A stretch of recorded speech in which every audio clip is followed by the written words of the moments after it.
Dlaczego zrobiłaś film na temat depresji poporodowej? Dlaczego ten temat jest dla ciebie ważny? Temat depresji poporodowej dla mnie stał bardzo ważnym po tomu, jak ja urodziła dziecko. I usłyszałam o tym, że jest taki problem, że dużo kobiet mają taką depresję po ciągu, po urodzinach dziecka. I nie bardzo dużo ludzi mówią o tym, i my nie mamy jakiegoś takiego ogólnego dialogu w naszym państwie w Ukrainie. I rozumiem, że na wschodniej Europie też tego nie ma w takiej jakiejś większości jak na zachodniej na przykład. Jak odbierano twój film w innych miastach, na pokazach w innych krajach? Na czas teraźniejszy mój film był w Francji, w Niemczech, w Ukrainie i w Polsce. To pierwszy raz teraz w Polsce. I rozumiem, że w Francji nie było takiego jakiegoś odbicia od ludzi, że oni słuchają o tym dużo i mają kina o tym i gadają o tym. I oni mają taki program w szpitalach, gdzie kobieta jak coś uczuje źle, to ona może zadzwonić do lekarza, do jakiejś pani, jaka tam medyczna i prosić o pomoc. Czy to brak wsparcia ze strony otoczenia pchnął bohaterkę do tak dramatycznego czynu? Nie na 100%, bo bardzo ważne, kiedy ty masz ludzi, którzy mogą ci pomóc i ludzi, którzy mogą uwidzieć, zobaczyć, że ty masz jakiś problem, że ty masz depresję i oni mogą z tobą pogadać, porozmawiać o tym, że coś nie tak, coś się dzieje źle i może potrzeba iść do psycholożki czy iść do kogoś.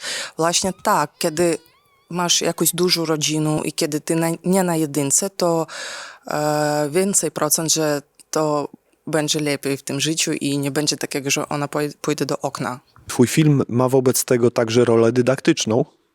Коли ти живеш в такому середовищі, що в тебе все добре, ніби на перший погляд, то це не означає, що в тебе не буде цієї депресії. Це для мене було це головне, щоб я показала, що не обов'язково бути якоюсь дуже бідною людиною, яка живе в сараї, яка живе в якомусь маленькому обідраному домі, і через те в неї депресія, що вона нічого не має. Ти можеш мати все, але все одно в тебе буде цей депресивний стан, він не залежить від твоїх доходів, від того, що в тебе є в кишені, умовно кажучи, це гормональний збій. І від цього потрібно лікувати. І потрібно це побачити. Потрібно бути чуйним до тих, хто тебе оточує. І все. Twoja bohaterka nie walczy. Dlaczego tak się dzieje? Najpierw ona myśli, że wszystko okej. Że to po prostu, że nie ma męża tak często, jakby ona chciała. Możliwe. Ale to nieprawda. I od tego ona nie walczy tak. Nie podejmuje walki, bo nie ma takiej woli? Nie ma siły, tak. Ona nie ma siły dla tego, żeby walczyć. Wspomniałaś, że w Kijowie była cała seria takich sytuacji. Kiedy to było? Jak ty na to trafiłaś?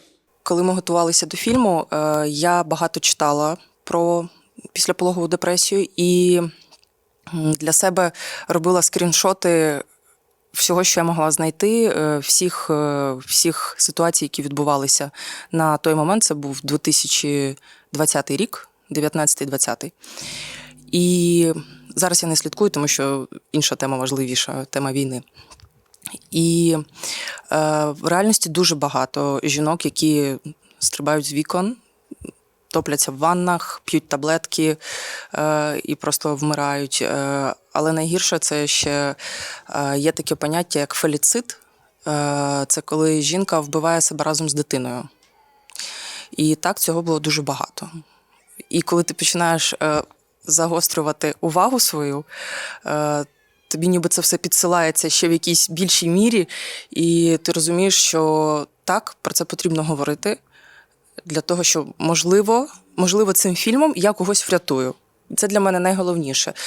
Не нагорода, не знаю. Тобто це мені хочеться, щоб фільм дивилися, щоб він йшов на фестивалі і, можливо, потім буде якийсь альманах короткометражних фільмів, щоб його бачили і розуміли, що є така проблема, і, можливо, це можна буде когось врятувати. Jak pracowałaś z odtwórczynią głównej roli? Co to za osoba?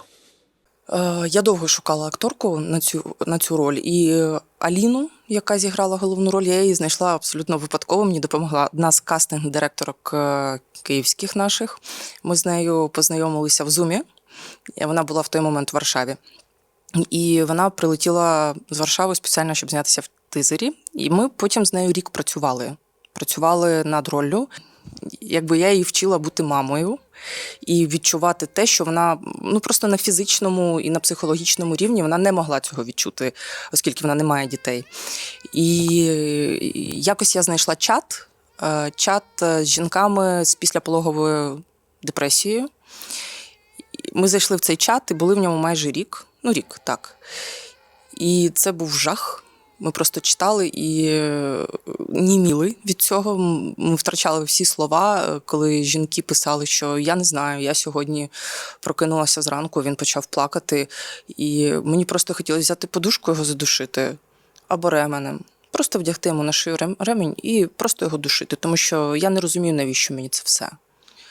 І таким чином, за рахунок цього чату, за рахунок того, що ми багато читали, ми робили багато репетицій, Аліні вдалося зробити цю роль.